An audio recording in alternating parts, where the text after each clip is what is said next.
কি রান্ধেন বলেন তো, কি রান্ধেন? হ্যাঁ, তরকারি আর কি? মাছ। কে খাইব ডিয়াইয়া?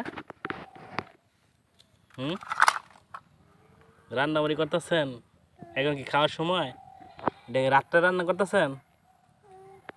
ও, ভালোই তো। মাছ পাঙ্কাশ। হুম, মুই খাবা, আব্বুরে দিবা না?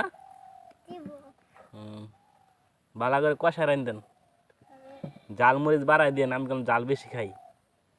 হবে? আচ্ছা আম্মু, ভালোই তো রান্না বাড়ি হইলো। এই শাক বাইতেছেন দি, শাক দিয়ে দি, কই মাছ কই? হ, ও ভিজাই দিছে ফ্রিজে তো বার কিরা? আচ্ছা, তো রান্ধো। আচ্ছা।